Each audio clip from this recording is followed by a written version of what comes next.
say, will the meeting come to order? But since this isn't the meeting, this is a get-together, I want to welcome you all. It's just stinking amazing. And I'm so grateful to all of you to take your time and come join this party.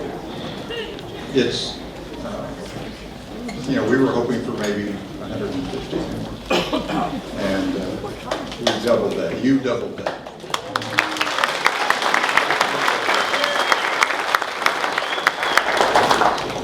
You'll have to pardon me a little bit because I'm not really used to talking to crowds this large. They say that you can make yourself at ease by imagining everybody's, but we've all gone swimming across the street, and who knows, you climbed the wall to do that. No telling what we might have done then. So anyway, that didn't help. So you've, a bunch of very, very old friends, and sometimes literally and sometimes figuratively. So I have some questions about family. How many of you here today were the only family member, or only person in your family who attended Phillips? Wow. More than I expected. How many of you are here today, have siblings with you here today? How many of you have extended family with you here today? That's all right. That's all right. So we have, this is really listed as probably the largest families reunion that any. I think you should give yourselves a hand for that.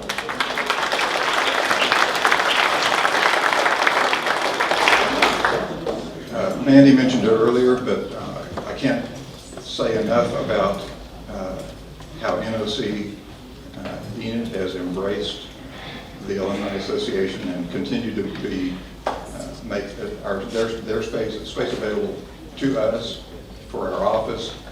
They set up the rooms. We didn't have to do that. They set up the tables. We used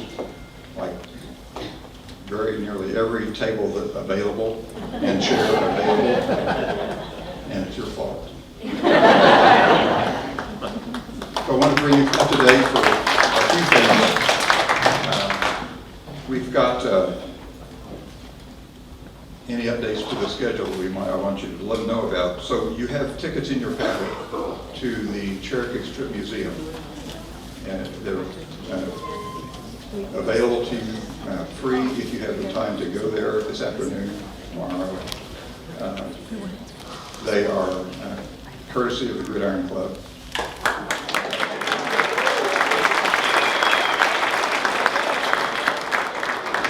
Campus buildings are open this afternoon. If you want to take a walking tour, you can go into the, I think it's called EBRH now. We call it the dorm, EBD. Let's see. So the Harmon Science Center, the Zollers, this building. Maybe not the ad building, I'm not sure. Briggs Auditorium. There you go. Hey. So club gatherings are, we have the rooms labeled around the campus center. So if you're in any club at Varsity and Gridiron, you can gather from 2 to 4 or whenever we get finished in those rooms. Varsity and Gridiron are meeting off campus. Surprise.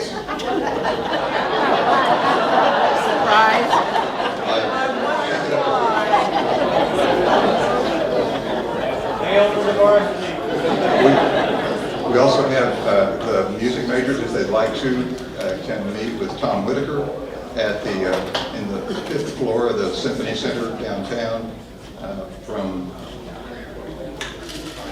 2 to 4 also. 3 to 5? 3 to 5, very well. And that's going to be the same place where we have the after party later on this afternoon and evening at 6 o'clock. So those are the main things to be telling you about. I have some special guests. We have special guests here. We're going to have another one, but an unfortunate interruption in her schedule. Dr. Nancy Ogle.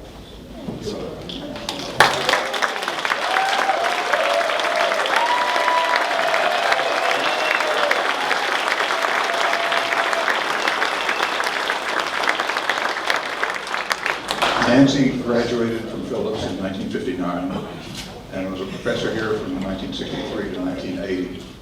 She made an indelible mark on so many of us, just taking care of us and embracing us as if we were family, as students but family.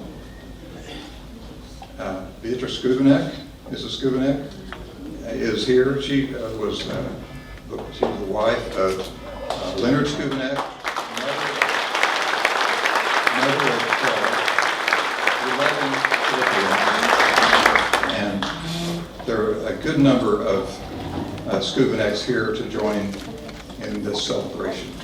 Thank you so much for all of you've done for, you've built so much from my association.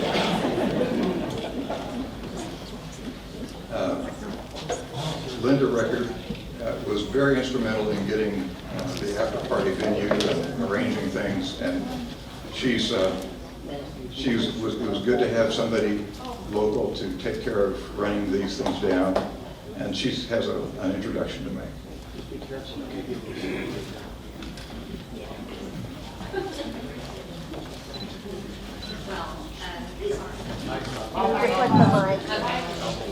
These aren't for me. These are for my beautiful mother. I'm suddenly getting emotional. I don't know why that happened, but my mom was, well, she may be the oldest living Philippian. I think she's got you beat, but we had fun. You saw I posted a picture of her beauty back in 1947 when she was the first basketball queen for Phillips University. And they asked me to talk about that. And the best thing I can do is read you from the Haymaker back in 1947. And I don't know if the author of this is in the room, but good job, dude. From the 1947 Haymaker. And now we present, along with her gridiron escort, the first basketball queen of Phillips University, Her Majesty Miss Lois Campbell. Seated upon a maroon plush-covered throne, Miss Campbell was crowned with a halo of red carnations by Joe Record, representing the basketball team, and then he placed upon the Queen's expectant lips a lengthy osculation.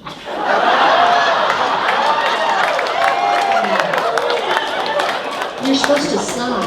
The paper said the crowd sighed. Oh.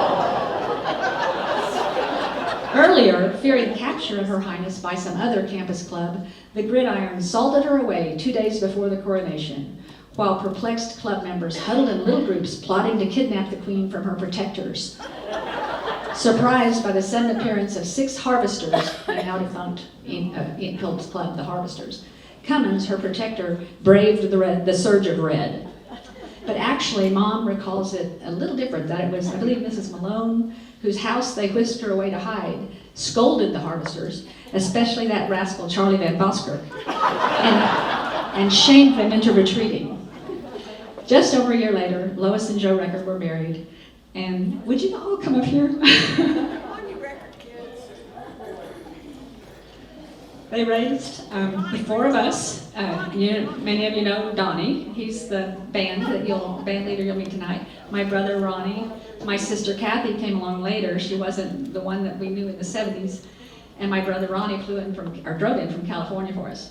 But anyway, Lois and Joe were married. They raised the four of us pretty much right here on campus. This is where so many of our memories are. We were all proud to become Philippians. We never gave a moment's thought to any other possibility. So.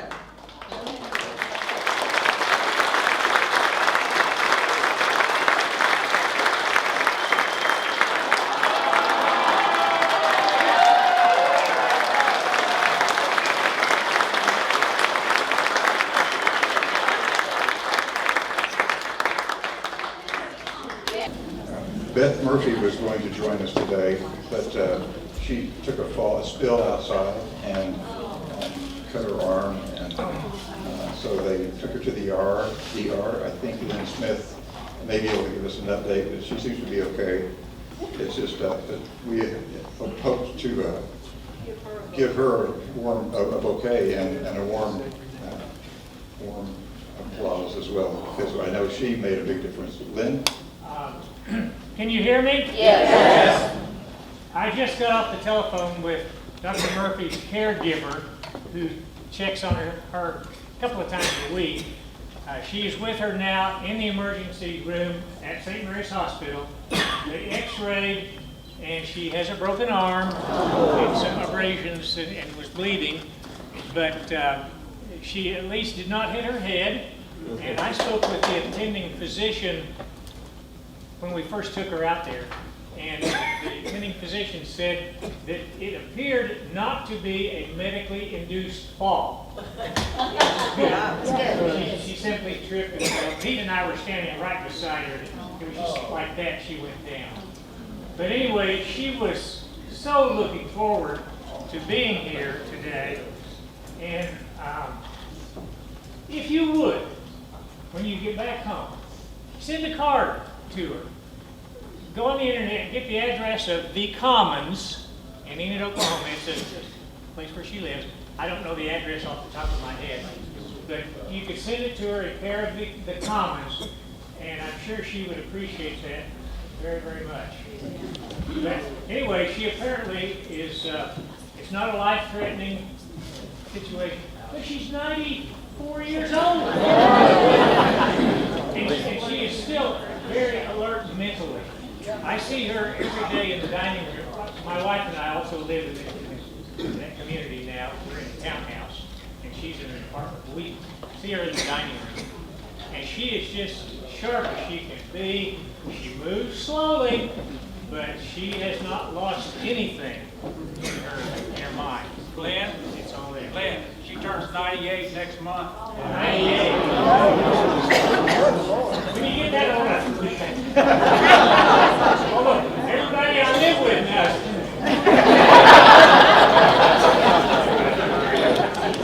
We have a lady out there who is 99 years old, still lives independently in one of the townhouses, still drives her own car.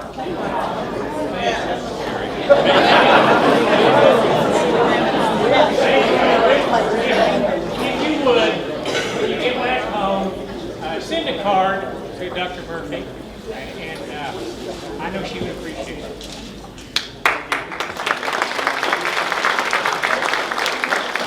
Before we move on, I have the mic back here, and it's dangerous that Joe gave me this, but we will post that information in the Facebook group so that you can send her a card, and then maybe you send a birthday card as well.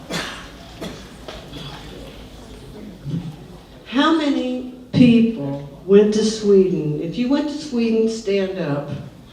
Stand up. You got to go to Sweden, stand up. Now, all of you people that went to Sweden, how many of you went with Nancy Ogle? Remain standing.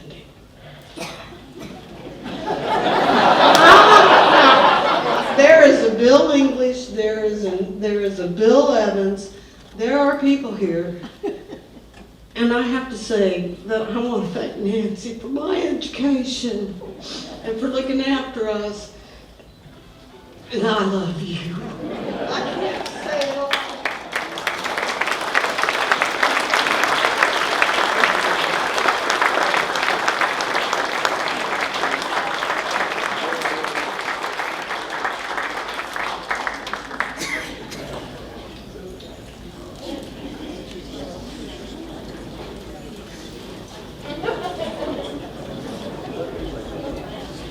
That's my claim.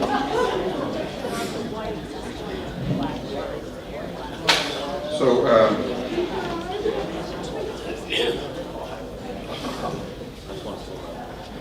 Sandy King wasn't even a member of the Alumni Association.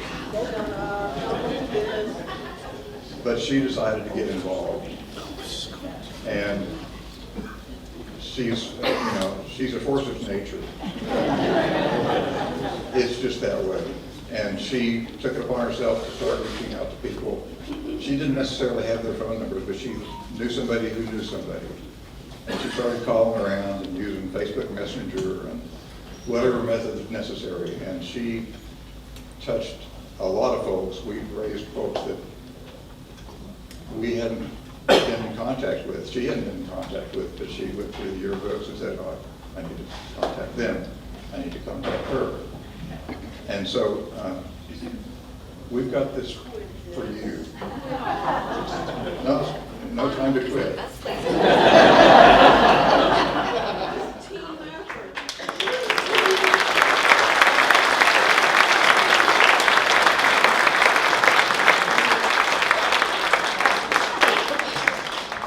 We have people here from the 1940s, the 1950s, the 60s, the 70s, and 80s, and the 90s. It is glorious to see your faces, and my favorite part is to watch all of you connect, and especially all you old men. It just gives me joy.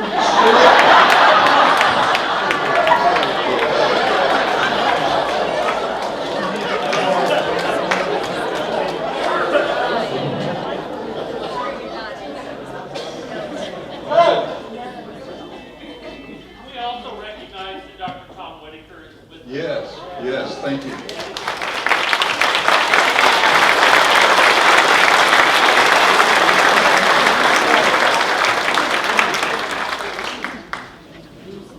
I'd be remiss if I didn't say especially a word of thanks to all the members of the armed forces who have served our country in so many ways, sacrificing all their part.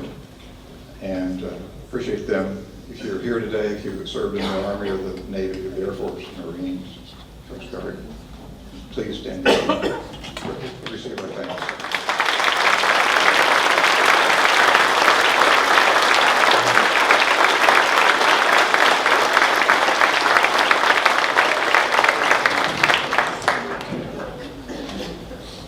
So other things, thanks to the clubs, for you who've you've maintained contact lists and your friendships. You reached out to each other, to anybody you knew, and it's all of these different ways that we worked on this to make it worthwhile. You know, we normally have around 75 people that show up for one of these reunions, and I can understand why you may not get too excited about it, because the chances of your knowing somebody who is being here at that reunion was 50-50, 25-75. But it was all of you getting together and chasing down one another and saying, I'm coming to the reunion, you should come to the reunion. All of that is why we have something that will be very memorable. I really almost want to just say, forget the program, we've accomplished our goal. Yeah. But then again, we have some people to thank. So Jeremy Heiss, I was going to say, he's the vice president of the NOC Enid, and he's going to say a few words for us. Also, we want to give you a skunk. Are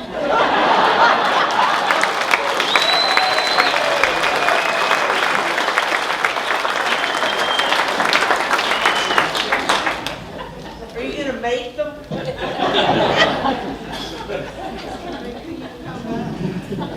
Well, thank you guys. This is exciting. I mean, looking around the room and seeing this kind of a turnout, it's amazing. Just to echo the words of others that have mentioned this, I really am speechless to look across the room and see people from the 1940s to the 1990s that all came back to be a part of this. It's heartwarming for me. We're a part of Phillips University. We're proud to be a part of this, and so we're excited to have you guys here. And it's funny that you guys give me a couple of skunks here, but we had a targeted enrollment day where we bring in the freshmen in to come and get their enrollment taken care of on Wednesday. And there was a mama skunk and two of her babies that were between the building where our students were and the building where they needed to be.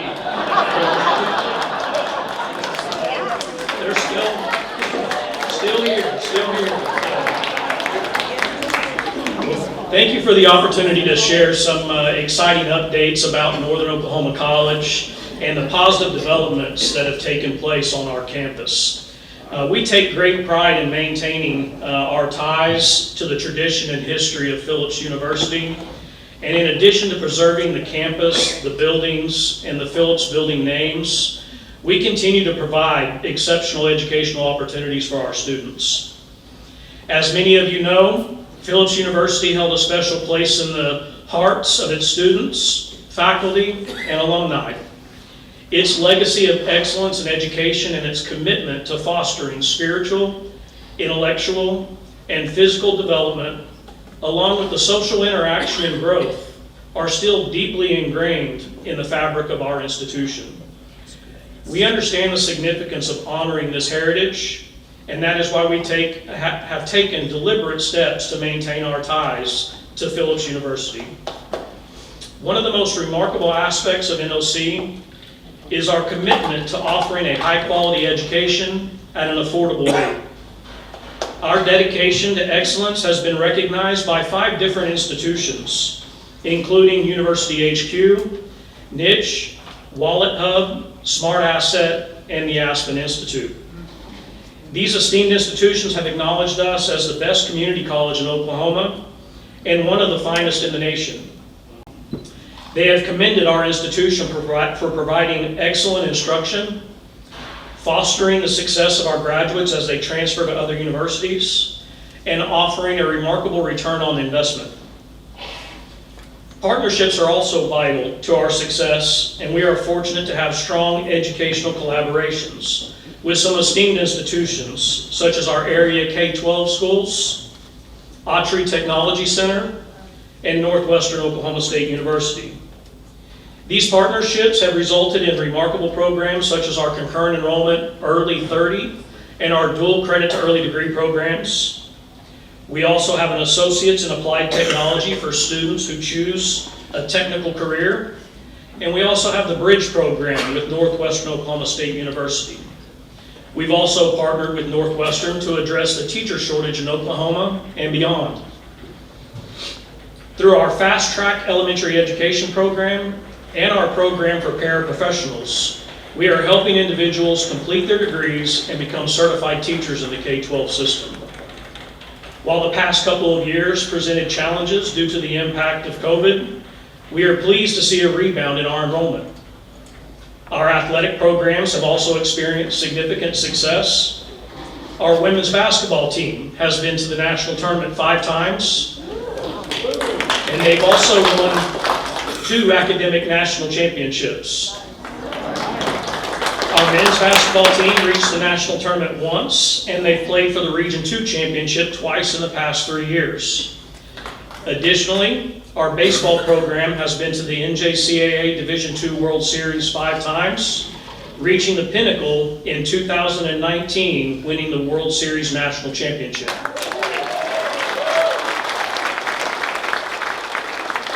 That is our first national championship for this campus, and I'm hopeful that it will not be our last. Looking ahead, we have exciting plans to expand our athletic offerings. In the fall of 2023, we will introduce soccer on the Enid campus, and we will play our home games at the Advanced Soccer Complex on the west side of town. If you guys haven't been there, it's a state-of-the-art facility. It is second to none. It is a truly impressive facility, valued at about $14 million is what the final price tag on that facility will be. So we are very honored that they provided us with an opportunity to be able to play soccer games out there, and excited to bring soccer to our community. We are also collaborating with Making a Difference and Red Tail Youth Aviation to provide community counseling services and after-school programming for the youth in our community. This partnership holds the potential for future aviation academic opportunities at NOC. We aspire to become the 3rd UAS CTI program in Oklahoma. That's for drones. There's 2 other colleges in Oklahoma, Rogers State and OCCC, that offer those educational opportunities, and we're looking to become the 3rd school in Oklahoma to have that for students in this area. While we celebrate our achievements, we must also acknowledge the challenges that lie ahead. Nationwide, projections suggest a decline in enrollment until 2029. And this decline directly affects our budget and our ability to provide educational opportunities. Additionally, the cost of maintaining our older facilities pose a challenge. The Marshall Building is amazingly beautiful on the outside and even better on the inside with the majestic Bivens Chapel. If you guys, you'd be proud to know that there are still people that come wander our campus and they're looking specifically for Bivens Chapel. They want to get inside, they want to take a tour. One of the first days that I was on the job here, there were 2 young girls from Bartlesville, Oklahoma that came to Enid because they wanted to see Bivens Chapel. Still people that swing by, that come by, can we get inside? Of course. We're always willing to help open up the doors and let people in to be able to take a tour and see the facilities. And as I mentioned, we're proud of those facilities, but as you saw out front, have the yellow caution tape that's there. It's because of the tower has been damaged. The louvers that are up there, some of them have fallen, and we've gone up and we've physically removed as many of them as we can that are damaged. And the early estimates that we've had on repairs for that are going to be somewhere between $200,000 and $300,000. So it's in need of some TLC and some investment so that we can make sure that that facility will remain as beautiful as it is now for future generations to come. Additionally, we have various plumbing and infrastructure improvements that are needed across campus. EB dorms, Lankard Hall, they're all aging facilities that we want to be able to continue to use and are still valuable to our students and helping them earn the education that they so desperately need. So, in conclusion, NOC is immensely proud of its ties to the tradition and history of Phillips University. We honor the past by preserving the physical aspects of the campus, maintaining the Phillips building names, and cherishing the values that Phillips University embodied. Simultaneously, we look toward the future by providing our students with a transformative educational experience that equips them to thrive in the ever-changing world. Thank you for your continued support and for being a part of our shared journey. Together, we can carry the legacy of Phillips University and Northern Oklahoma College forward and make a lasting impact on the lives of our students and the communities that we serve. Amidst these challenges, we have been fortunate to be able to continue to offer a couple of Phillips University scholarships, a testament to our commitment to preserving the legacy and supporting deserving students. To shed more light on these scholarships and our NOC Foundation, I would like to invite Candy Aller to share further details. Thank you.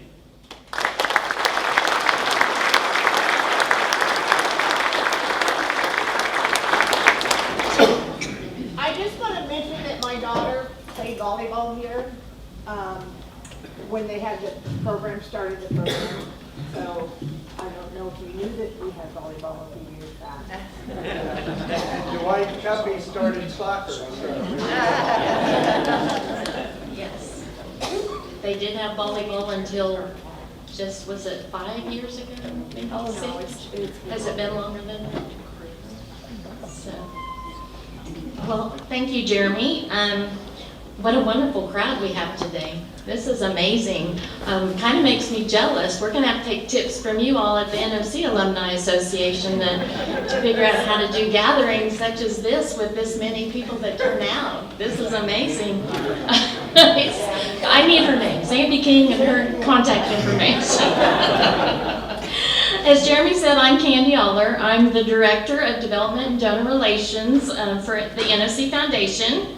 And I want to thank you again for letting NOC be a part of the Phillips University Alumni and Friends Reunion.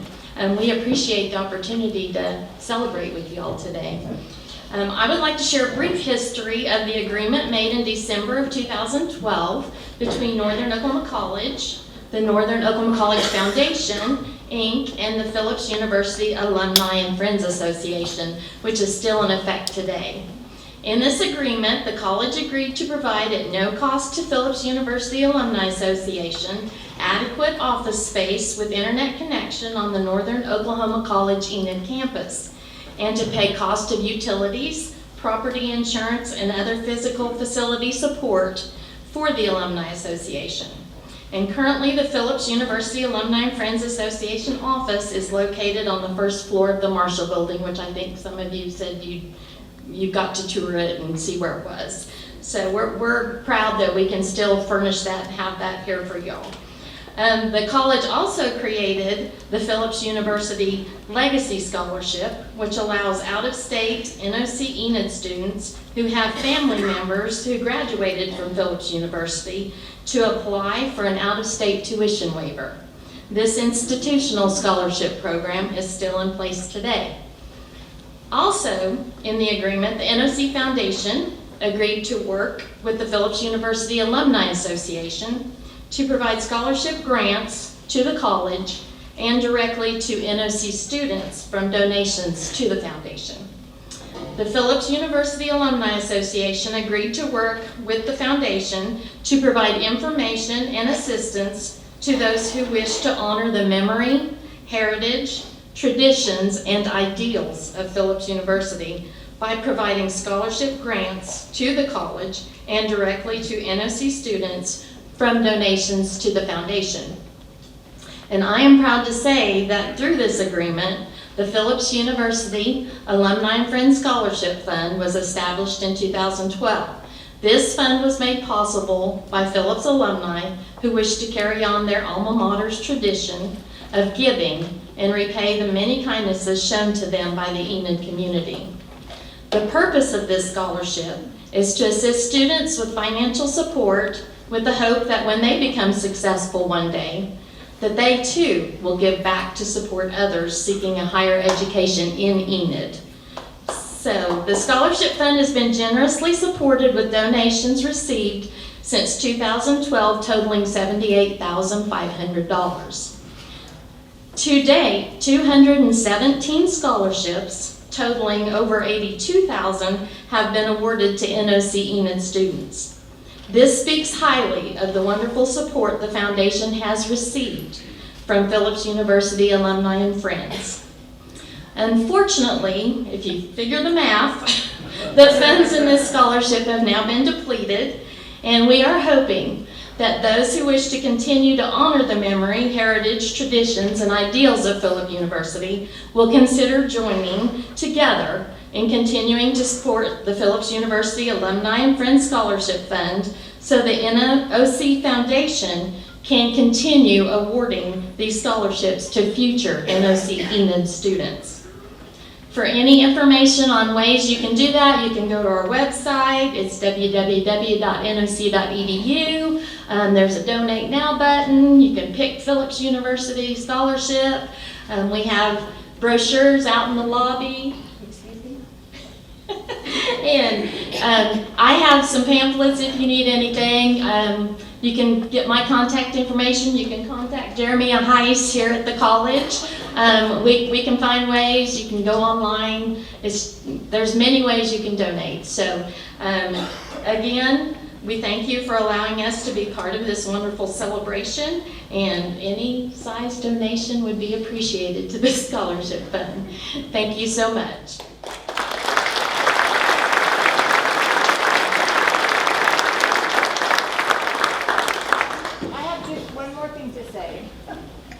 My daughter, while she was here, Kayla, she came home one day and told me about her English teacher. And I said, well, who was that? She said, some hippie with really long hair. And it was Donnie Rickard.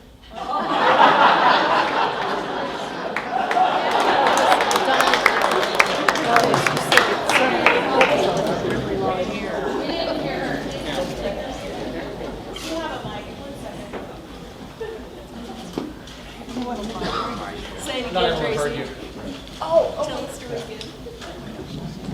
Hi. Tracy Harrison, 80 to 84. My daughter, my oldest daughter, played, like I said, she played volleyball here at the school. And while she was here, obviously she took classes, and she came one day telling me about her history. I mean her English, right?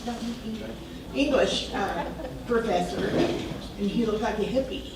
And And she was like, Mom, he's like really interested. And I'm like, who was that? She said, Johnny Record. No. That was pretty good.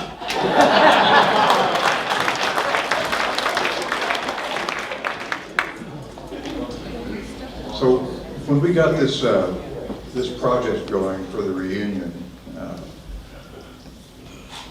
we were just talking around, and I received a call from Richard Brooks, and you know, he's also a force for good, and he's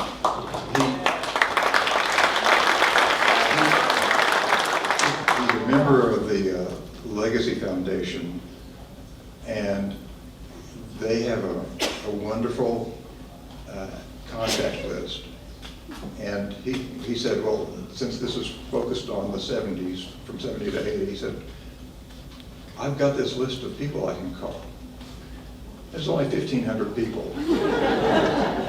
So he called and left messages, and you know, it was, I'm sure people who had never heard of Richard was like, what? He took it upon himself to push us over the top. He did a great bit of work for us, and he's going to say a few words to us about the Legacy Foundation. Thank you. Well, hopefully the key word there is brief, because we all want to hear from Lawrence, so I'll be as brief as I can.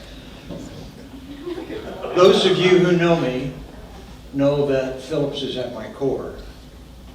You know, every road I've taken, every judgment I've made, anything that I've done or who I've become in the last 50 years really stems from what happened to me at Phillips and my experiences with you all and what I learned here, some of it in the classroom. You know, it's at my core, and so I'm so grateful to the Alumni Association, because when I get here, you know, it's obvious to me that the spirit lives on, the legacy lives on, that Phillips still is alive. And that, excuse me, means a great deal to me. I also want to tell you that the spirit and the legacy live on through the Legacy Foundation. If you're not aware of it, since the closing of Phillips, they've given away over 600 scholarships to 247 separate scholars.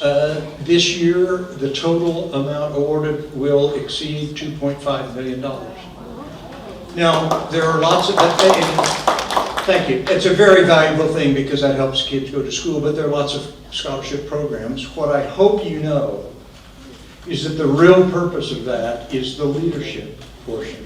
Because in order to qualify for a scholarship, each scholar has to participate in the leadership program. They have to invent and develop a project which will demonstrate leadership ability, will teach them leadership ability. They have to have that approved by the foundation. They have to execute it throughout the year. These are not 2-hour fundraisers. These are big volunteer projects demonstrating their leadership. Then they've got to go to the leadership conference and report to their peers what they did and what they screwed up. So it's a very valuable thing, and throughout that, these kids are taught the values and the traditions and the history of Phillips University. These kids can sing the alma mater better than most of you. So the purpose is to provide leaders for the world, just as Phillips did. So if you have any information, if you like any information or have any interest in helping, please see Jay Gottman or Angela Kaufman, who I hope are back at that door. I can't see that far, as you know, but if not, talk to Becky or I. The whole point of it is this. Long after all of us are gone, the legacy and the spirit of Phillips University will live on. So, thank you very much, and thank you for your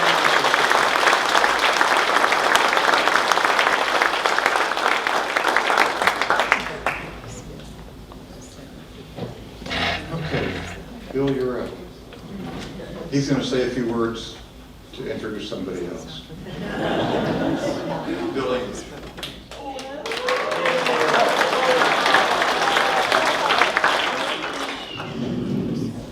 I first met Lawrence Skubanek in the summer of 1970. He doesn't remember that, but I do. In the spring of 1972, as a Phillips University freshman, Lawrence pledged varsity club. When I got to know him a bit more intimately, as I was the pledge master for his pledge class, Boli's Bodinis. And whatever you suspect a Bodini might be, you're probably right. In January of 1973, Lawrence and I served as groomsmen in the happy wedding of my dear sister Amy to Lawrence's big brother Ed, making Amy a Skubanek, and thus upping the opportunities for me to run into Lawrence now and then, here and there through the years. And even when our paths didn't cross, I certainly got wind of his exploits. Now, this hardly qualifies me as an authority on Lawrence Skubanek, but I will do my best to tell you the truth about him, at least as I know it. However, you should be aware that there are those who embrace an alternative truth about Lawrence, and I refer you to his Humility Committee, a group that works tirelessly to curb his ego. It includes all 10, count them, 10 of his siblings, and is chaired by Lawrence's long-suffering wife, Patty, who is never hesitant to say so when she thinks her husband is being a great big donkey. Education was and remains a high value among the Skubanek clan, not at all surprising considering Lawrence's father was a Phillips business professor and his mother Bea, a public school teacher. And it would be quaint to say that Lawrence began his education in a one-room schoolhouse, but he did not. It was a two-room schoolhouse. And it is true that Lawrence made straight A's at Phillips, acing his every math course from Lyle Mason. But he failed to graduate with a 4.0 due to having on his transcript a B from a correspondence course he took through the University of Oklahoma. He still carries a grudge about that, making him overjoyed to see OU leave the Big 12. Time will not allow me to list all the organizations at Phillips for which Lawrence was not the president. But in summary, he was in fact president of zilch. Nada, zero, nothing at Phillips. Nobody wanted Lawrence as president. Though this is not to say that there weren't occasions when he exhibited extraordinary leadership qualities. I call your attention to two formative events in his undergraduate life. The first happened at science camp during spring break of his freshman year, when Lawrence made a significant contribution to burning down a cabin. The suspicion has long been that alcohol had a role to play in the catastrophe, but I promise you it did not. Really, Lawrence and his comrades were all sober as Baptist preachers. What happened was simply a thoroughly frightening and unfortunate calamity, an accident that occurred while these guys were trying to light a lantern in a cabin that was a bone-dry tinderbox just waiting to go up in flames. And the good news is that nobody was seriously injured, though that sucker was burned completely down to the ground. And the insight we can glean from this regrettable incident is that you may want Lawrence to be your president, but you don't want him to light your lantern. A second incident to which Lawrence gave direction occurred late one beautiful spring evening just outside of Clay Hall, when a cluster of Phillips University's finest male scholars deemed it a perfect occasion to introduce to our dear Christian campus streaking. But Lawrence, seeing the potential for disaster here, called the young men together for prayer, asking that the Lord would show them the error of their wicked ways. No. At the appointed hour, a throng of young men brimming with frivolity and bursting with testosterone began racing pell-mell up the hill toward the women's dorm, when out of the shadows emerged several members of the Enid Police Department who had been tipped off about the raid. Given their surprise intrusion, Enid's finest succeeded in taking downtown a few of the participants, all totally nude, save for their tennis shoes and handcuffs. Interestingly, though, there was one fellow who did an about-face and was among those fast enough to get away, who was wearing, in addition to his birthday suit, a football helmet. Some say he had a striking resemblance to the future president of some West Texas college, but you can't believe everything you hear. And just remember, what happened at Phillips stays at Phillips. Well, enough of this. It's time to cut to the chase. When Lawrence graduated from PU in 1975, he went to Texas A&M for a master's degree, to Indiana University for his PhD, and began employment in Lubbock, Texas, at Texas Tech University as a faculty member in the math department in 1982. Lawrence commenced his professional career with not one iota of ambition of becoming a department head, or a college dean, or a provost, or certainly not a president, all of which he did, of course, become. This he did by succeeding at every single job he was assigned, bringing to each task his extraordinary work ethic, integrity, intellect, common sense, and good humor, but taking all of these assignments extremely seriously, while taking himself much less so, and finally being promoted to the head of the line.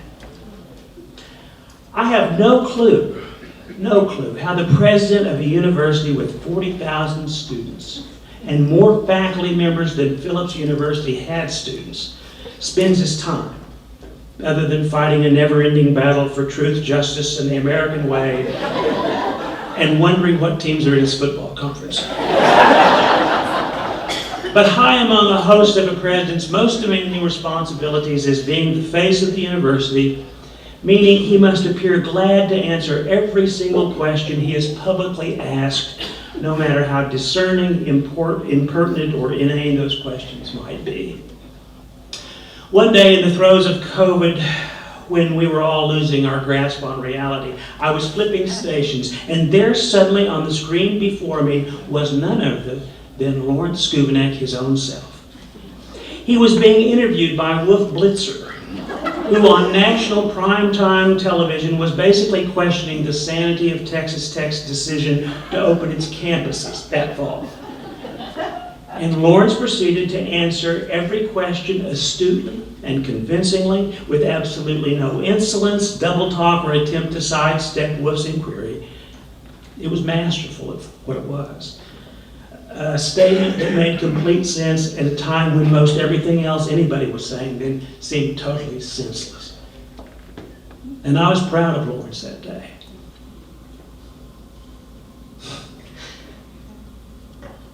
But I've always been proud of Lawrence. He's one of the finest people I know. I love Lawrence.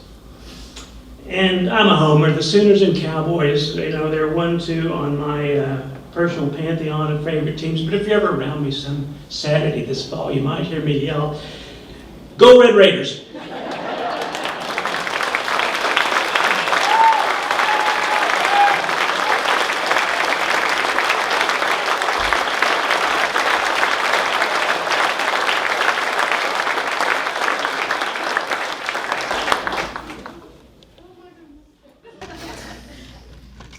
I was visiting with a colleague, I guess it was yesterday or 2 days ago, who helps me with comments I make, and she wasn't really able to do so on this occasion. But I was telling her some of what I was thinking about saying, and she said, "Are you going to cry?" Well, Sandy's already broken the ice there. I want to say thank you. Thank you very much, Bill. That means so much to me. It reminds me of an occasion when I was at a retirement party for one of the most distinguished professors I knew. He always wore a little beret.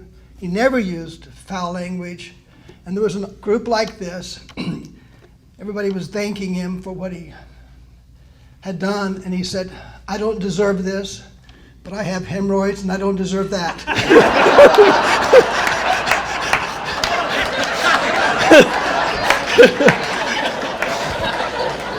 Kind of feel that way at this moment.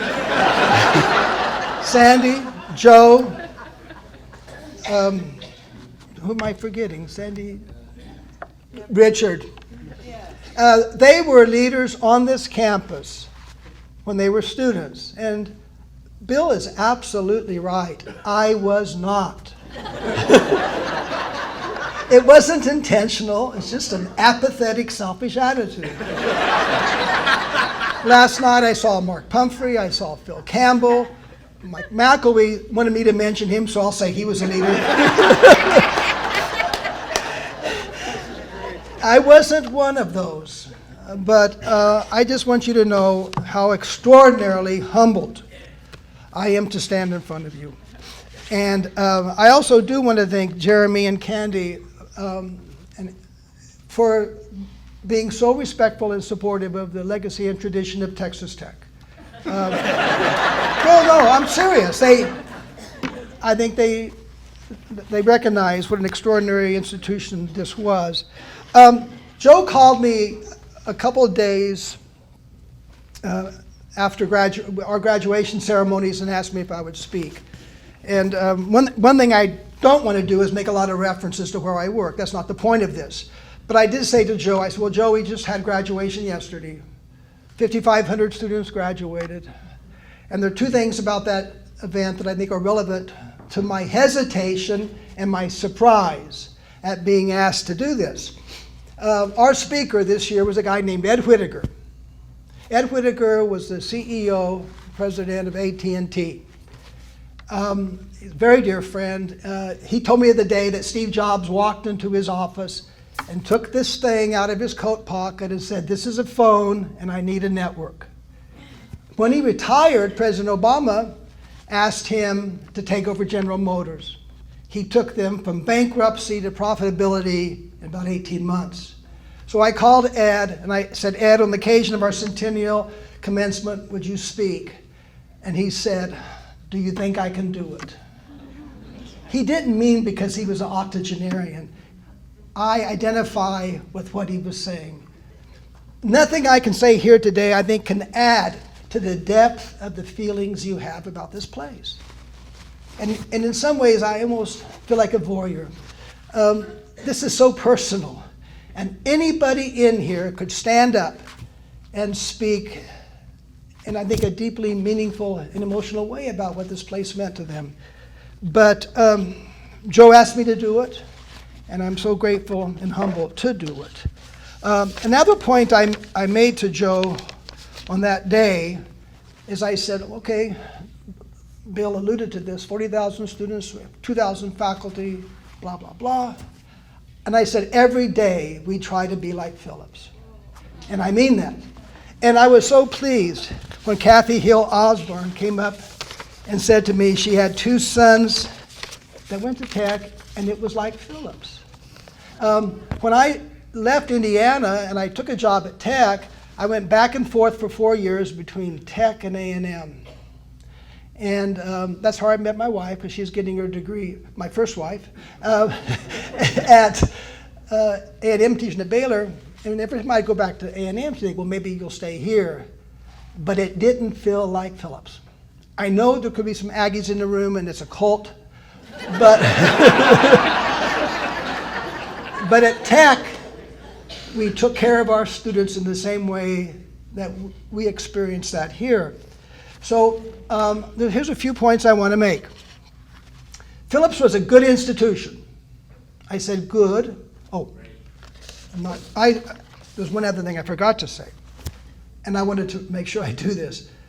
I thought of people, and in fact, when I showed some of my colleagues, they go, who went to Phillips? And I went to Wikipedia, they saw Pete Early. And one said to me, why are you speaking? Another person knew of Michael Hedges. Wouldn't it have been wonderful to have Michael Hedges here today to perform? And I showed my colleague, I said, I want you to see this. I took them to Michael Lalphin's webpage. I don't know if you have seen it. It is extraordinary to have traveled around the world, to have been in those moments, to capture those scenes. I thought that would have been more interesting than this. But anyway, Phillips was a good institution, and I would say it wasn't a great institution, Now, that doesn't mean, don't take that in the wrong way. It provided a superb education, an unparalleled experience, and most importantly, it produced amazing graduates. And how did a school that was resource challenged do that? And I think there are 4 reasons. Number 1, the faculty.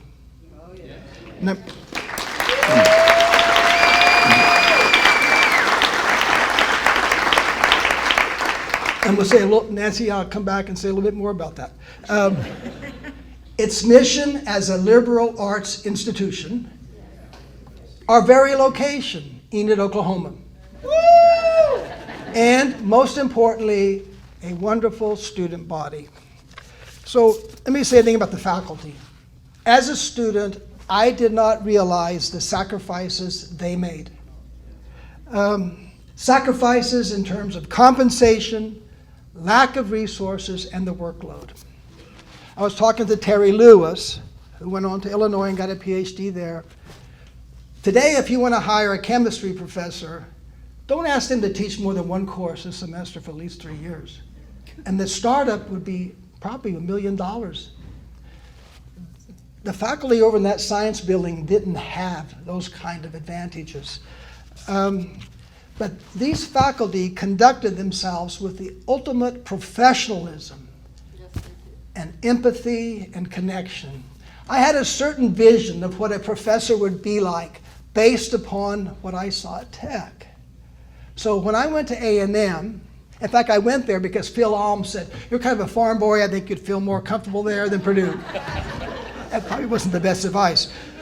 So the first day of class, I get dressed, I put on my suit, and I'm going to drive up to campus and go to my classroom.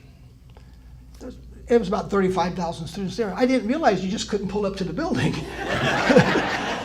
So I was parked way out in the boonies, and it was, first of all, this suit, it was the suit I got married in. It was a polyester thing with big lapels, and I had these hush puppy shoes with a big stacked heel. So I start running to the classroom because I'm going to be late, and the sole of my shoe came off. I took my shoelace and tied the sole onto my shoe. So I walked into the classroom, 70 or 80 students, which was a large class here, but that was standard there, and my shoe was flapping.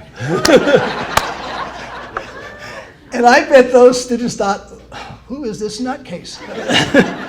I got on the elevator later to go up to the office, and there were faculty there. Of course, the faculty all looked like street people. They did not dress. They were, "What is this weirdo doing here?"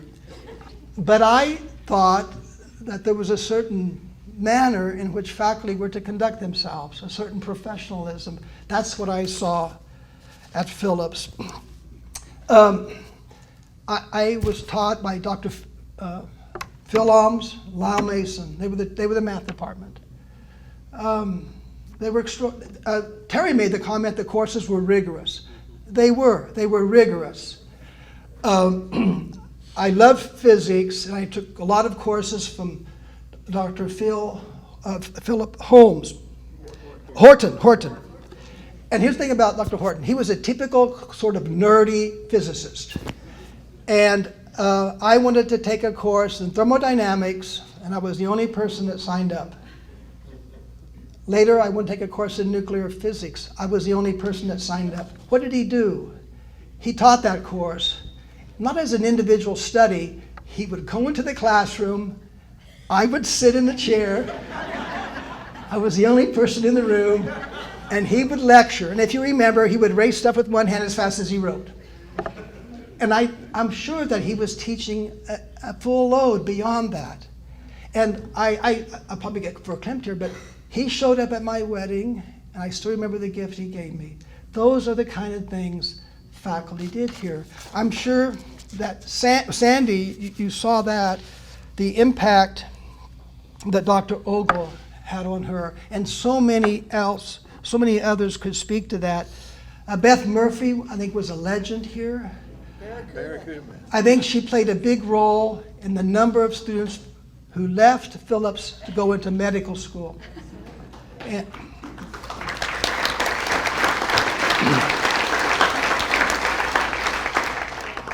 we were blessed with extraordinary faculty members. The second thing I want to talk about is the liberal arts. In some ways, Phillips had it right. Not everybody, like in Texas, when I advocate for liberal arts, that goes over like a lead balloon. We don't need that liberal stuff on campus. But we're talking about humanistic inquiry across all disciplines. And it involves critical thinking, collaboration, communication. Now, it's one matter to deliver that curriculum. We have an honors college at Tech, maybe 1,500 students. It's our version of Phillips within that large institution. But liberal arts will not be effectively delivered unless you have the kind of people who can engage students in a very personal way. You get that sort of education through small exchanges of ideas, and I think the Phillips faculty did that in a way that was extraordinary. I think even Terry Lewis mentioned that when you went to Illinois, you said your breath was very strong, and that's what you got at Tech. Another example of the benefits, I think, of what a liberal arts education means is Joe sent me an obituary of Bill Rice. He got a degree in chemistry here, and he went on to become a lawyer. He taught at the University of Tulsa, and if you Google him, read his obituary, it is amazing. He was an advocate for indigenous people who appeared before the Supreme Court. But see, here was a person who got a degree in science, but because he was rooted in the liberal arts tradition, he had all this flexibility and the skills to adapt to the issues we face in this world. That is what we need in this country.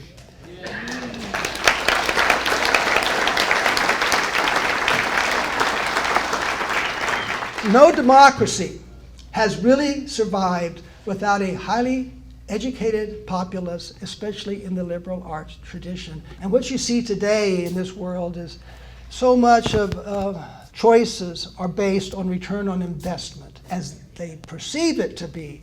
How much will I make if I get this degree? A certain amount of vocationalism has crept into the choices made about schools. So in some ways, we were here on this campus, I think, in the golden era of Phillips. Could it really have been the same facing the issues we see today? Post-COVID, there's been a dramatic change in how students now prefer online, even if they're residential students.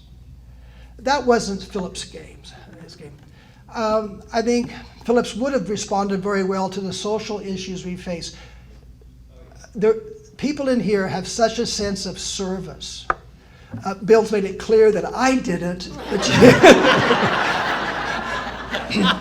but you do. And whether you believe me or not, and I don't say this in some obsequious manner, I do admire the way that so many people from Phillips have done things for others, not necessarily chasing certain financial benefits and such. A real sense of service, and that's rooted in the traditions here. And then we come to the students. That's what made it wonderful. That's you. And I think we all have so many stories, but those 250,000 alumni at Tech, I see a lot of students. I've been to a lot of places. You are incredible, amazing, remarkable people. And I think what we did is we made this place what it was for us. We didn't have the big time events. When I think of the goosebump moments I've had at Texas Tech, and I love that school, I've given it my life. A lot of those events are related to athletics. I remember in 2008, Texas was ranked #1. It was game day, ESPN's on campus, and we beat them with a last-second catch by a guy named Crabtree. It's the only time in my life I've ever kissed my wife in public. And her reaction, like, what the hell's wrong with you? In 2019, we're in this arena in Minneapolis. There's 72,000 people there. There's 20 seconds to go, and we're up by 3 in the national championship against Virginia, and we lose in overtime. I'm over it. But we didn't have those things, but we still had those type of experiences. And I'll give you an example of what I think lends credence to that. I was in the airport once, and a parent came up to me and said, "My daughter is a freshman at Tech. I'd like you to meet her." So she came to my office, and I didn't know she was blind. And so I asked her, "How's it going?" She goes, "I love it." Why? The faculty are so good to me. They're so kind. The students are so supportive. I said, "What are the favorite things you like to do?" She said, "My favorite thing is to go to a football game." Now, she feels it. She's there with other students. And we had those type of experiences here. In intramurals, the things we did, we didn't need what was happening on that field. We made those experiences for ourselves. And I think that's one of the wonderful things about this university, and you made it so. So there are a couple of people I do, in terms of students, there's one person I want to talk about. Ray Little. Did anybody know Ray Little? Ray Little was my roommate. And I forgot to talk about Enid, but I'm going to come back to that. So I'd been to Greece on intercession. My dad picks me up and says, "How do you feel about having a black roommate?" I went to Wacomas, Oklahoma. Bill mentioned I went to a 2-room school. They closed that. Phillips. I'm waiting for A&M to go close. I said, "No problem." He said, "Well, he's been in Attica." So Ray was my roommate. Ray played basketball. Ray had one eye. He was a very gentle person. The first night I was back, I was sick. I got up and opened the window, and Ray jumped out of bed. The next night he told me, "Hey, I didn't mean to scare you, but you see, when I was in Attica, I was teaching algebra to others." Attica. And he said those guards would come in, beat me up. And also late at night, when the lights were off, Ray would do something that only became popular years later, rap. It's like Forrest Gump. He was doing it way before people did. And anyway, I was talking to Kevin Myers about this. He became a warden. He was a convicted felon. I think he started the Black Student Union here. And I was asked by the Dallas Morning News to do, when he was named Man of the Year in Oklahoma one time, they asked me to speak to this. And I said things that made me look really stupid. And it's not funny. It's on the front page of the Dallas Morning News, and I thought, well, maybe nobody will read it. They asked me, "Well, were you good friends with Ray?" And I said, "Well, he was from the Bronx. I'm a farm boy from Oklahoma. We were not soulmates." But things like that. And I was mortified. "Mom, I don't know if you remember, I called you because you would see Ray at these scholarship events." And I said, "Tell Ray how sorry I am." But then one day, I got an envelope from my uncle who was a state senator, and I thought it was more about Ray, but it was Ray's obituary, and he had committed suicide. And so a few years ago, my brother and I went to see Rob Melton in Alva, Oklahoma, at a correction facility because I wanted to talk to Rob to know more about Ray. Kevin would say this, Rob said it, he was an extraordinary person. But think about that, he comes from New York to Phillips through the Van Boskirk family and left a legacy here. And there are so many, many experiences like that. You are an amazing group. The last thing I want to talk about, Enid. Enid's kind of like Lubbock. One of my favorite columnists before she passed away was Molly Ivins. Anybody? Molly Ivins. I love Molly Ivins. And she made a living making fun of politicians, which is a very easy living in Texas. And she was asked one time to write about her favorite place. And so she wrote a column called Lubbock, Seat of Rebellion.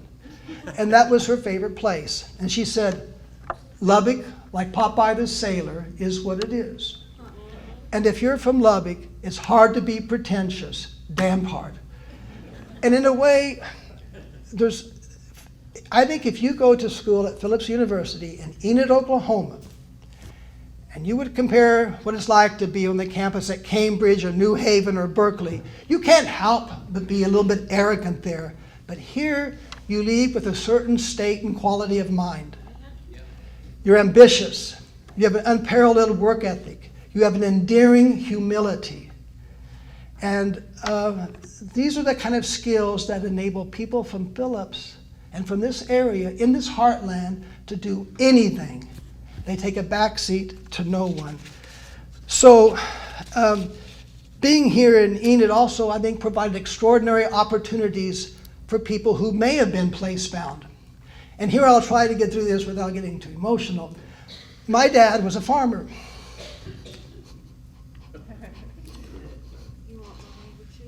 No.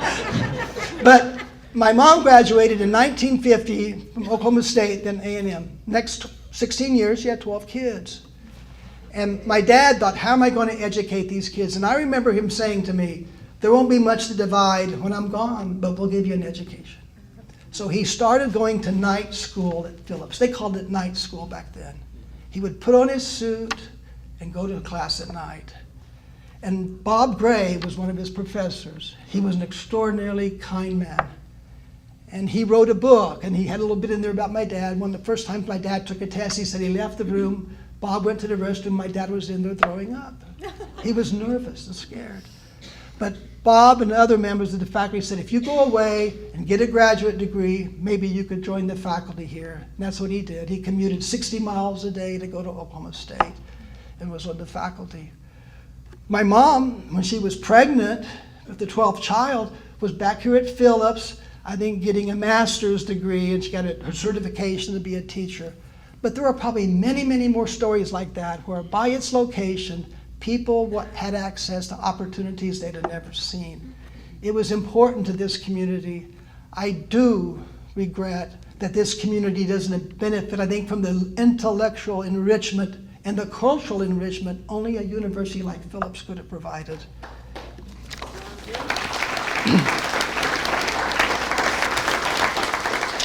So,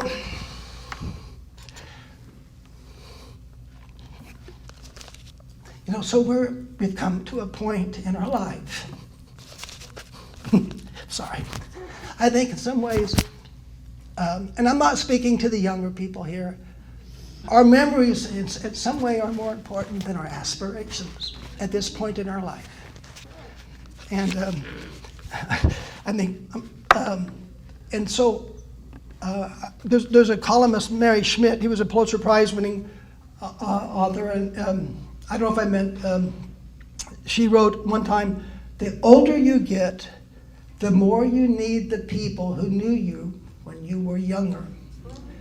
And I think in some ways, that's what this is about. Of course, Phillips introduced us to all of these friends, but we're not here because of Phillips. We're here because of each other.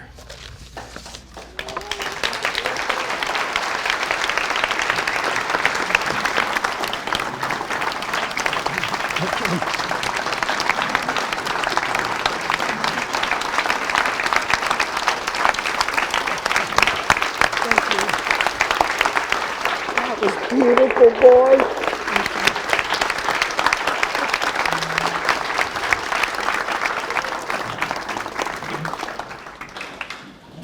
Lawrence, one more thing. I want to thank you for your giving us just such a wonderful memory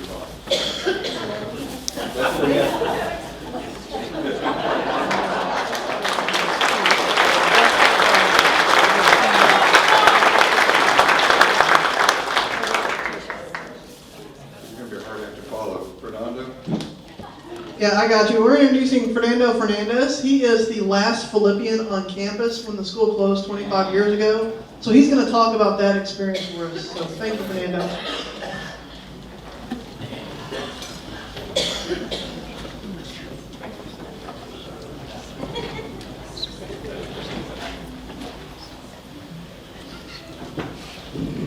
Good afternoon. I don't know how to follow that.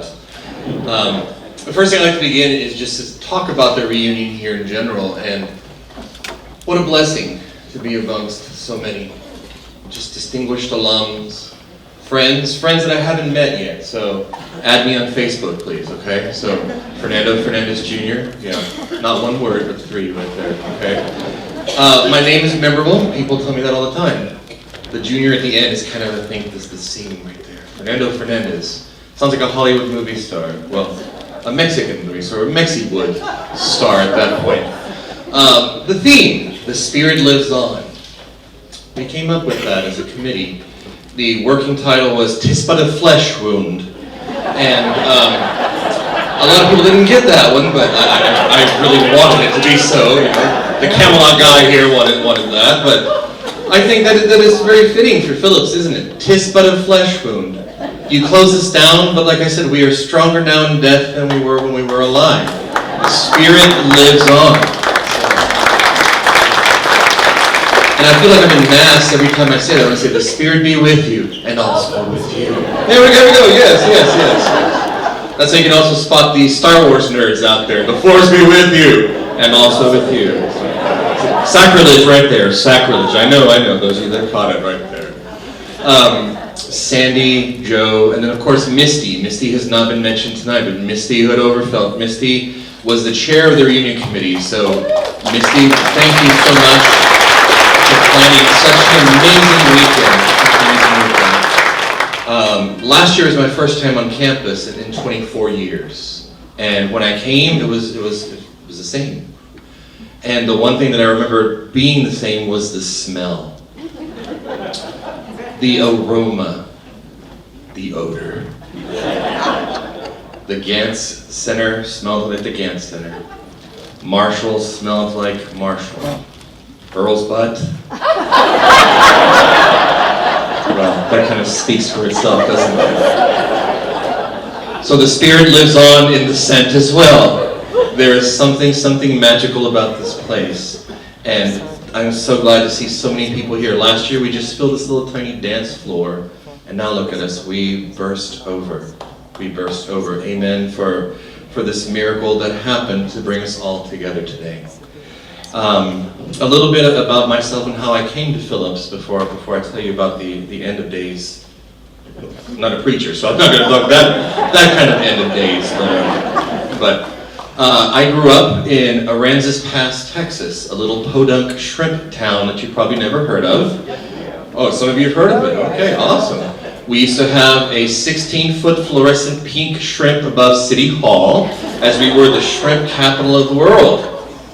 My dad grew up as a shrimper. He started shrimping at the age of 12. My mother started working at the age of 10. She was sweeping parking lots. She was picking cotton. She was picking oranges. Never ever thought of going to college. We never ever thought of that. Mom became a nurse. Dad became a captain. Still shrimping, but then eventually he got his Merchant Marines license and became a captain. College was not a thing. Dad went to college. I will say this. Dad was kicked out of college. I'll say that. I will go back.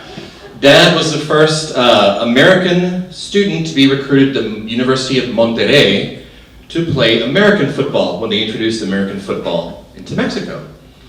Dad was kicked out of college because the professor in his history class said, "Cuéntame la historia de Pancho Villa." So tell me the story, the history of Pancho Villa. And Dad stood up and he said he was an outlaw, he was a villain, and he was a vile, despicable man. He went to the Dean of Students, was removed the next day, and moved back to America. So Dad was not welcome back in Mexico after that. So Aransas Pass, tiny town, graduated from a class of 93. 89 of us walked the stage, the rest walked that summer. And trying to decide where I wanted to go study, TCU was the first on my list. Didn't get into TCU. University of Texas, no, too much, for many reasons. And I won't disturb the whole football thing with that there too. But then one day I got a phone call. His name was Ricardo Padilla. And those of you from the 90s will remember Rico. Called me, and I didn't want to take the phone call. And I was like, you need to talk to them. They've called you 15 times now. It's time you listen to this school. And I said, well, what is a Phillips? Phillips? It sounds like a technical college. I don't want to do refrigeration repair. I want to study to be a music teacher. I had no idea what it was. And so I decided to talk to Rico. And Rico kept me on the phone for a half hour telling me all about the choir, the band, the Enid Phillips Symphony, telling me all these things that just sounded right. So we scrambled, we put some money together, and I flew. And I was picked up in Oklahoma City. I was brought here, and I toured the campus. I got to spend the night. It was during pledge season, and he was in varsity, so I saw a little bit more than I probably should have. And yet I still came, didn't I? And I knew at that moment this was my home. It was also the first time I had seen snow in my life, because, you know, on the beach there is no snow. And well, I lied. We had snow a few years ago, the first time in 100 years that it snowed in Corpus Christi. So all these things, walking this building, it just felt like home. And that's the same feeling that I get when I walk in here today. It's still home. Driving in, you see the spires, you see the buildings, you see it, and it just tells you, I'm home. This is home.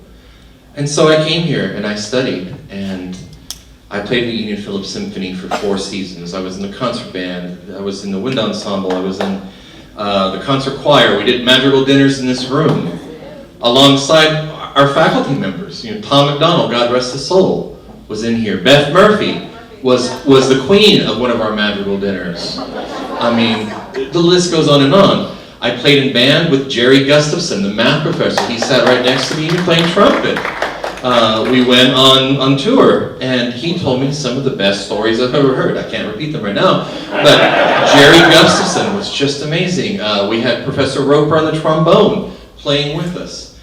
Mom would come and visit. She'd bring bags of fish, bags of shrimp, frozen, and we would have an assembly line in the kitchen at Elliott Goulter, and she would be cleaning the heads off the shrimp, another student being there deveining, somebody was frying them. There were professors lining up outside the door with plates. When's your mom cooking? When's your mom cooking? Is dinner ready? Everything was just so family-oriented, everything's community. Even now, in life, these people that I shared my life with, I still share my life with them. And for some of us, it's been 25 years since we've seen each other. We didn't get a goodbye when Phillips closed. We didn't get a goodbye. We didn't have technology. We didn't have email. We didn't have text messaging. You still had to pay for long distance by the minute back then. So it was a different world. It was a different world. We knew there was trouble. We knew things weren't well. But we had faith. We had faith that we were going to pull through. We prayed. We held protests. We had anything you could do. We lit candles, we sacrificed goats, we did anything that you could think of to try to save this place. But a lot of prayers, a lot of prayers. One night in the summertime, they'd moved everybody out of Elliott Goulter into Lankard. They moved everybody out of 1907 into Lankard. Lankard was over full, but that's where we all ended up. We went to bed one night, and the next morning when we woke up, everything was chained and locked. Every door chained and locked, except the entrance to Lankard. No explanation why. It just happened when we went to sleep. And there were signs up, and the signs simply said, details to follow. So imagine waking up, and your refrigerator is empty, and it said, details to follow. Okay? Imagine waking up and your front door is locked and you can't unlock it because it's locked from the outside and it says details to follow. We had no clue this was going to happen. There was no internet really going on. There was no social media. There was no phone call. There was no text message. Just wandering around all day. Do you know anything? Did you get a phone call? Did your parents get a phone call? What's going on? The next day, there were letters taped to our doors, and it said, you have 7 days. You must vacate the premises. You have 7 days. So when those letters came out, that night was complete and total anarchy in Lankard. There were students grabbing the fire extinguishers and having wars and firing them across the hallways. Somebody put a microwave and they were putting every bit of metallic items they could find, conducting science experiments. There was beer can bowling going on down the hallways, and there's a horror movie called The Purge. I don't know if you've ever heard of it or seen it, but it says that one night a year, all crimes are legal. Anything goes without fear of repercussions, and the law enforcement will not be involved. Well, we lived through the purge that night. It was a horrible night. We just locked the door, we pushed our sofa against it, and we're like, God, just get us through this. These people are crazy. The next morning when we woke up, there was another note on the doors, and it said, meet in Monty Hall. Meet in Monty Hall. So we all just kind of congregated in here, and here in Monty Hall, 30 colleges came. I don't know how they knew, but 30 colleges and universities were in this room waiting for us. They had booths, they had, oh good, they didn't have cell phones. They had pamphlets, they had applications, they had hugs, they had tears. And they welcomed us all as we came in. As we all started walking in, they would applaud as we walked in. It was touching. I don't know how they found out, I don't know how they knew, but you named the school, you named the university, and they were here. And the first thing they did was to say, how were you? How are you? They waived application fees for us. They looked at our transcripts and they said, oh, okay, we'll work with this. We'll work with this. The love, the compassion that they have for us is like nothing I've ever experienced. And those of you from the 90s can tell these stories as well. They wanted to help. They wanted to take us in. And I've never seen such an outpouring like that in my life. And I don't think I will ever see that again. But they came. And they came in droves to take the Phillips kids home. To a new home. Never quite the same, but a new home. About 10 of us went to Culver Stockton College. And you Culver people, go and stand up so we can see where you're at. St. Gregory's University took 15 of us. Anybody here from St. Gregory's besides myself? Okay. Some went to OSU, some went to Tech, some went to other schools around the nation. We didn't get a goodbye again. Because after that, they're like, you have 5 days and you must be off campus. So we had 5 days to get our paperwork done, transcripts transferred, lives completely upended and moved. And our classmates that weren't here in the summer, they didn't have that at all. They didn't get to say that last goodbye. They didn't get to see each other. There was just no way to communicate back then like we have now. How spoiled are we that the world is literally just a message away? But back then, I mean, it might as well have just been the Pony Express bringing us something 15 days later. You know, we brought that ice for you. Thank you. Warm water, appreciate it. It was a terrible, terrible 5 days as we all packed our lives up and we moved on, not knowing when we were going to see each other next. But those of us went to Culver and those of us went to St. Gregory's knew that at least we knew one person and we knew that we had our family with us. And what a wonderful time it was because it was in the middle of summer. So moving out of Lankard with no air conditioning onto a bus and onto U-Hauls and cars, yikes. We smelled like a Whataburger with extra onions. Ooh. And if you never had a Whataburger with extra onions, then yeah, that smell stays with you for days on your hands and your clothes. So, St. Gregory's University, I'm going to speak quickly on that. Father Victor Roberts was the one that took us in. Father Victor came and he held our hands and he gave us a hug and he said a prayer for every student that walked by the St. Gregory's. And God rest his soul, Father Victor saved a lot of us there. Not saved our souls, but he saved our academic careers. Saving our souls is another story. St. Gregory's was a 2-year college, and we got in on their second year being a 4-year college. So we were the second graduating class from there, and we were used as a focus group, as a research panel. How do we improve the university? How do we do this? I said, well, you've got a long way to be Phillips, I'll tell you that, okay? Let me tell you, I can be more like Phillips University. So we shared, and we helped them grow, and we thrived at the end. However, depression was with us for a very long time. Some of us never got over the loss of Phillips. Some of us never got over the loss of never saying goodbye to our friends. Some of us still hurt from that. When we all went into lockdown, we experienced that. I think we all in this room understand what that feels like, being isolated from everybody. Wishing that you could see your loved ones and give them one more hug before you had to go away and be locked away in safety. We didn't get that. And some of us, it took a year to heal, some of us 2 and 3, and some of us are finally back on campus 25 years later to heal. We're back to say goodbye and to say hello again. And I think that's why this reunion is so special. A lot of us are here to say goodbye. We're here to shed that. And we're here to say hello to all of you.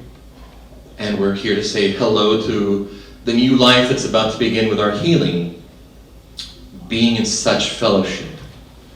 The love in this room is just intoxicating right now. The respect for each other is just the most incredible thing. We all come from different pasts, from different walks of life, and we still probably very diverse right now in that as well. But this place that a drunk cowboy so eloquently named Enid brought us all together. So thank you, drunk cowboy, for naming this town that gave us this legacy, that gave us this home that we are able to come back to. Speaking of, I'm going to digress really quickly. Have you all been to the Simpsons Museum already and movie studio? You know, they have a tribute to Enid being named in there. There's a little rotating sign, and it says dime, and then you flip it, and it flips over to say Enid, so you can relive the story of how the drunk cowboy named Enid. So if you haven't been there, you really should go. It's a fantastic museum. And make sure you get your little video to put on TikTok. Look, Enid's named by a drunk cowboy. Healing. Healing is what it's all about. And we had some very inspirational words today. We've met some very inspirational people. And today, for a lot of us, it was a sort of healing. Homecoming brings that to us, and that's what this was. Indeed, the best healing we could possibly ask for, which is fellowship in each other. Phillips, unfortunately, closed its doors 25 years ago. That's why we're here. It also makes me part of another rare club to say this, because when we were training St. Gregory's University to be more like Phillips, if you live in Oklahoma, you know what I'm about to say. They closed their doors about 8 years ago. So I'm in a very rare club here. Both of my universities went bankrupt and closed their doors.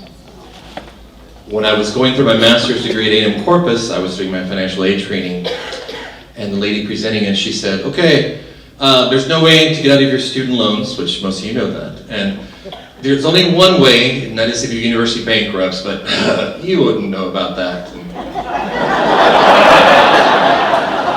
Are you speaking about Phillips University? How do you know about that? I need to talk to you after this meeting. So we talked, and she's like, I've never met anybody from that.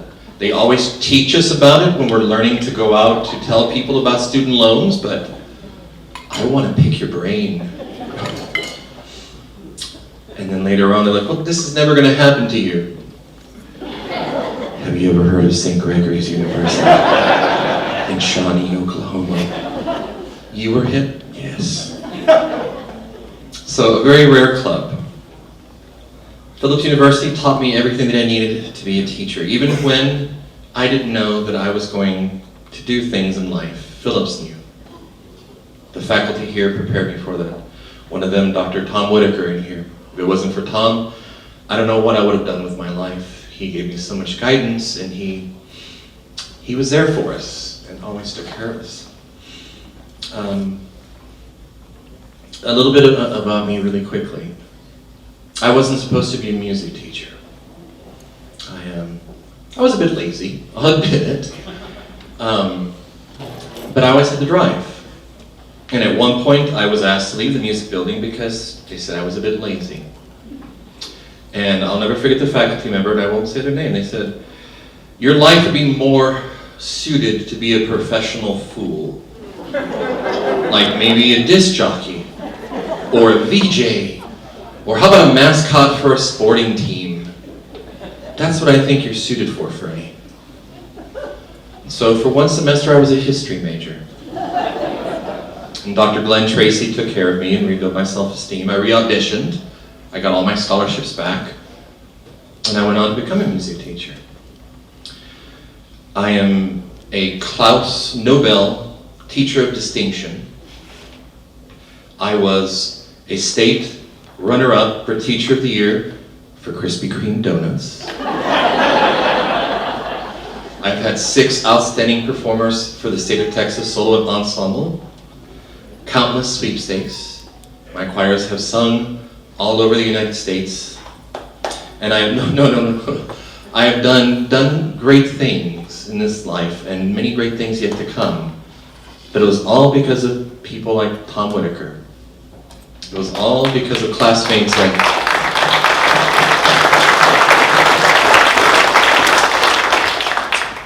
Rich Brookhart, Mandy McGrew, people that I went to school with, still my dearest friends in the world.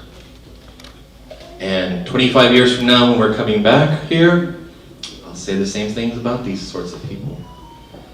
The friendships we made here, they never end. They never end.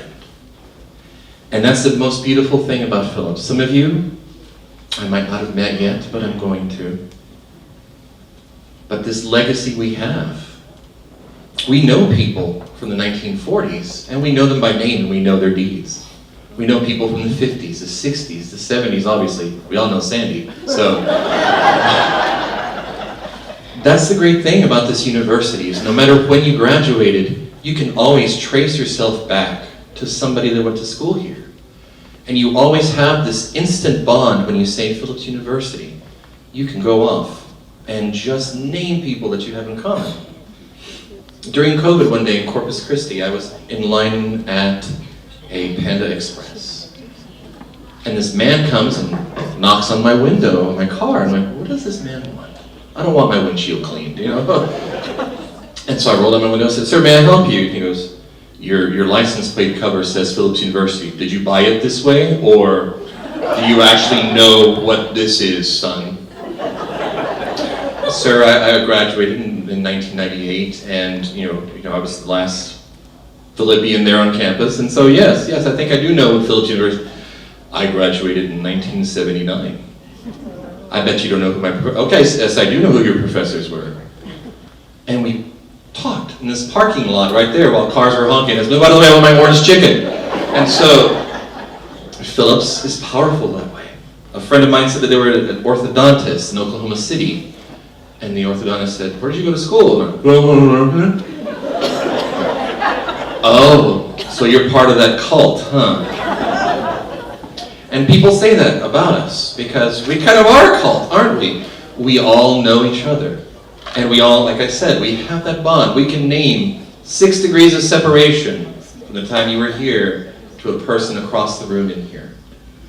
So I know I've gone over my time, but I just wanted to tell you that the end was terrible. The end was scary. And it took a lot of us a long time to get over the end. But we are stronger now than we ever have been, as evidenced by this room. And next year when we're standing up here, I hope this room is just as full, if not more so.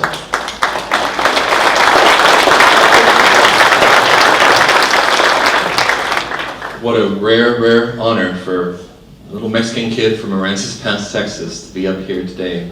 to share these words. 'Tis but a flesh wound. We live on. The Spirit be with you.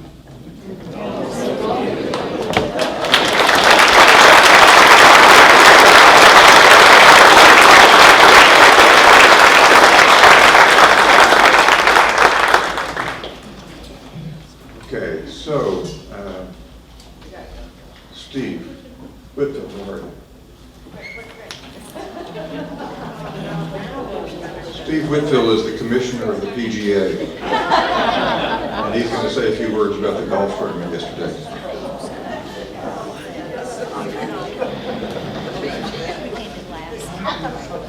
I know you're all excited because we've reached the halfway mark of our luncheon.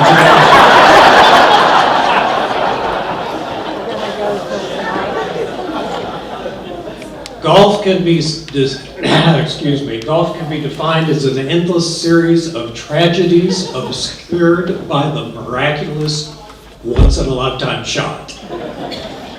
We had, I don't know how I became the commissioner of golf, by the way, but all of a sudden I was planning a tournament. We had 25 people show up at Meadow Lake Golf Course yesterday. It was a great day until it rained and lightning came. We were delayed about an hour and 20 minutes to even get started. You don't go for a round of golf that's 7 hours long very often. But this is the longest luncheon I've been to in a long time.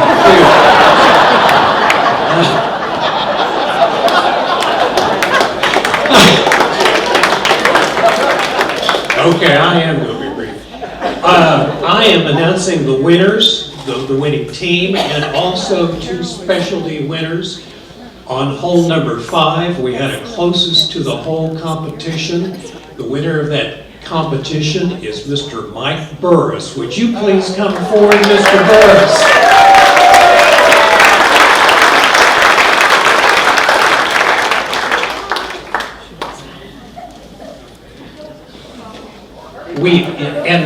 We have prizes for these people, and the way that we seem to work out best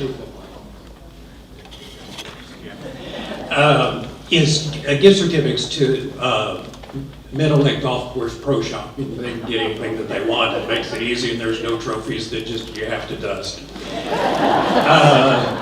The second prize goes to, on hole number 9, we had the longest drive. There were many long drives. The one that we are giving an award to is one that was in the fairway.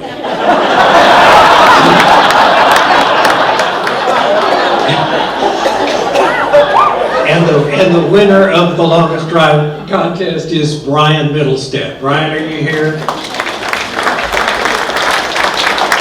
We will get this. Okay, good. Thank you, Linda.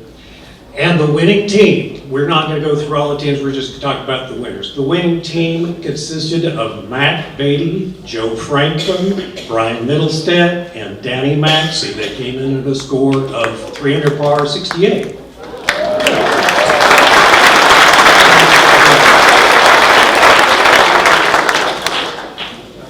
Sandy said, "You're going to do this golf tournament, and Linda and I are going to drive the cheer cart." What we didn't realize is, in addition to giving drinks out to everybody, they were going to heckle. But they provided encouragement as well, and we big hand for Linda and Sandy.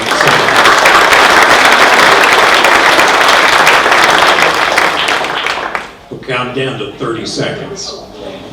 Nancy, you're not done yet, because I'm going to say I'm one of those people that people up here have been talking about, that when you took me by the shoulders and turned me a quarter turn, you changed my life. You made a profession for me that I hope I was successful at, and I appreciate that. Thank you.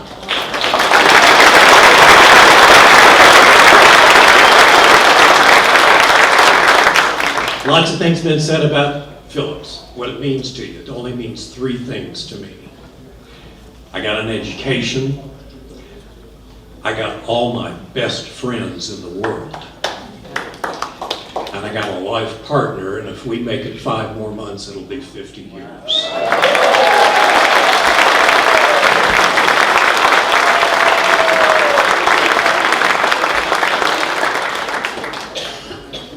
couple of things. We haven't had a better opportunity to put a plug in for getting more people involved in the Alumni Association generally and in the Alumni Board. We can have up to 25 members to the board, and we can always use more people with interest in making the Alumni Association all it can be. Nolan Richardson was the coach of some junior college out in West Texas. He came to TU, University of Tulsa, and his team promptly won the NIT championship. And he was speaking at an event that I attended, and he said, I motivate my players with this mantra. He says, if it is to be, it's up to me. That's how he drilled into his players. And if we want an alumni association to be, it's up to all of us. And we would really appreciate you all coming this weekend. It's just beyond all expectations. But anyway, I encourage you. There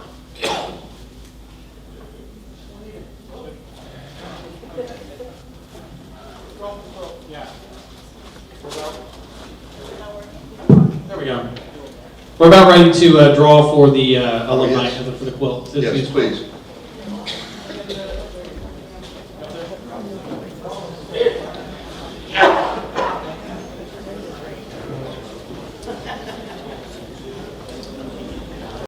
I think this brings us to the standard end for the program.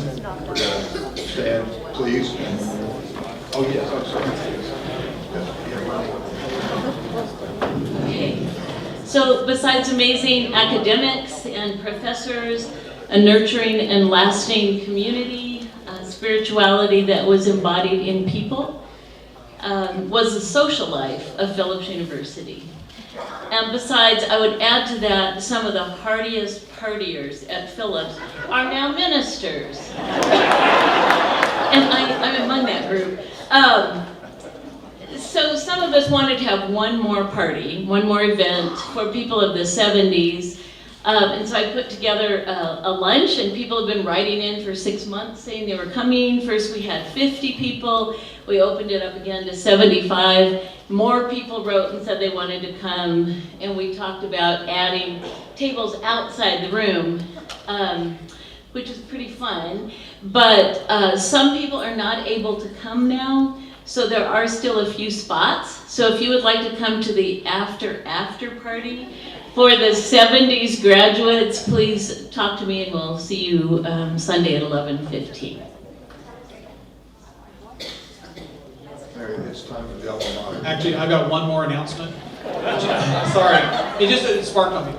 Also, just so you know, if any of you are going to be at the General Assembly for the Christian Church that's of the Christ, we are also going to have a presence there. We're going to be in a conjunction booth, or a combined booth with the Legacy Foundation. The seminary is going to be right with us too, but we will also have a luncheon.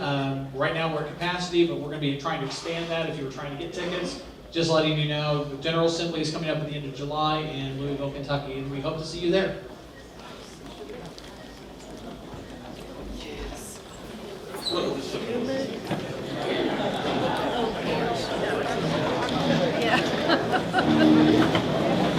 Alrighty, well, I'll give it to here. To help me in the alma mater, we have Liz Brookhart, class of